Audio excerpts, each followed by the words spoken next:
Diare merupakan masalah pada anak-anak di seluruh dunia. Dehidrasi dan ketidakseimbangan elektrolit pada penderita diare sering disebabkan oleh diare itu sendiri dan muntah. Diare disebabkan oleh virus yang bersifat self-limiting. Aspek yang terpenting harus diperhatikan pada diare itu mencegah terjadinya dehidrasi dan asupan nutrisi untuk mencegah gangguan pertumbuhan akibat diare.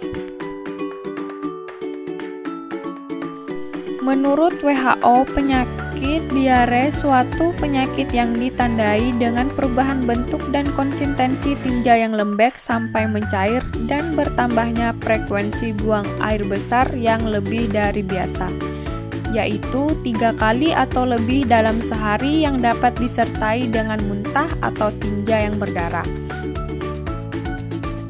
Penyakit ini paling sering dijumpai pada anak balita, terutama pada 3 tahun pertama kehidupan, di mana seorang anak bisa mengalami 1-3 episode diare berat.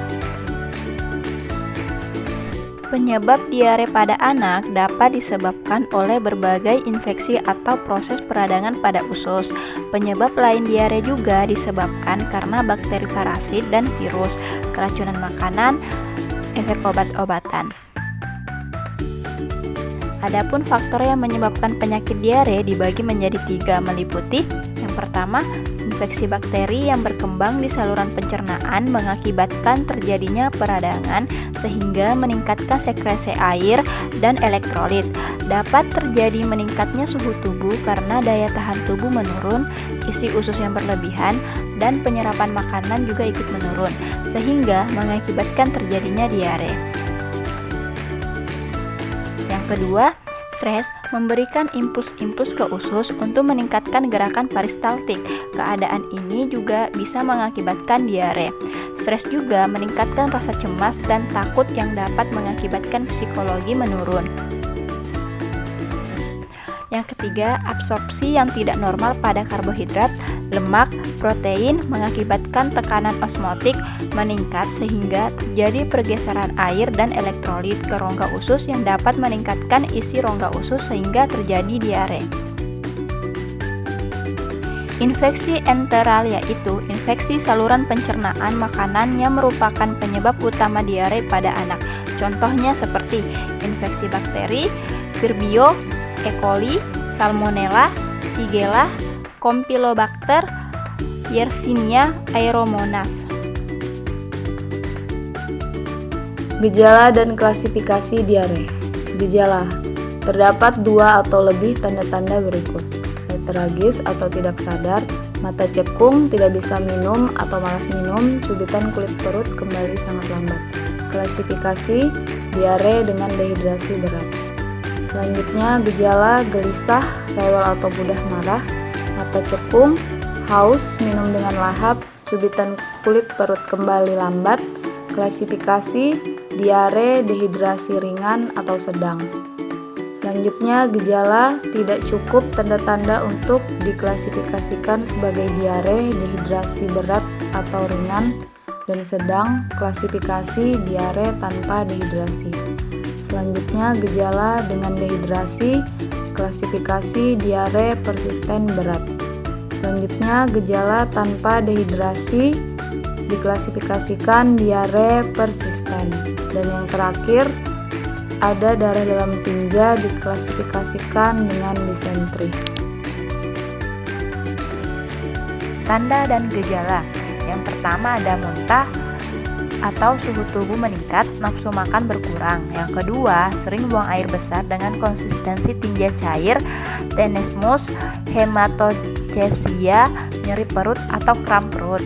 Yang ketiga, tanda-tanda dehidrasi muncul bila intake lebih kecil dari outputnya. Tanda-tanda tersebut adalah perasaan haus, berat badan menurun, mata cekung, lidah kering, tulang pipi menonjol, turgor kulit menurun, dan suara serak. Yang keempat, frekuensi nafas lebih cepat dan dalam pernafasan pusmaul. Bikarbonat dapat hilang karena muntah dan diare sehingga dapat terjadi penurunan pH darah.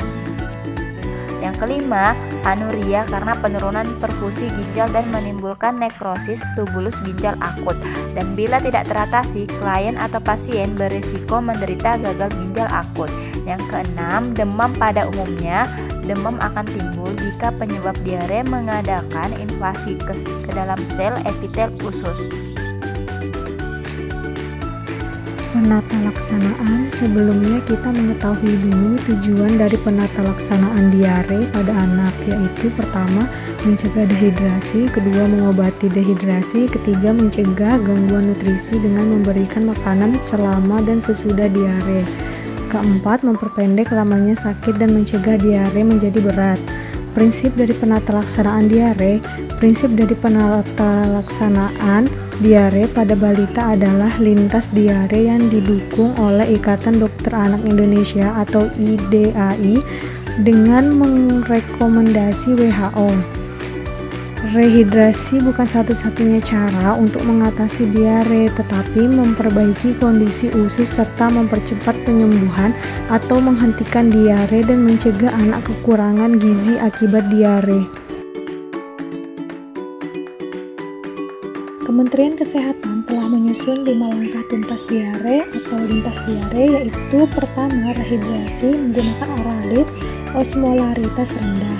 Yang kedua, zinc selama 10 hari berturut-turut. Ketiga, pemberian ASI dan makanan.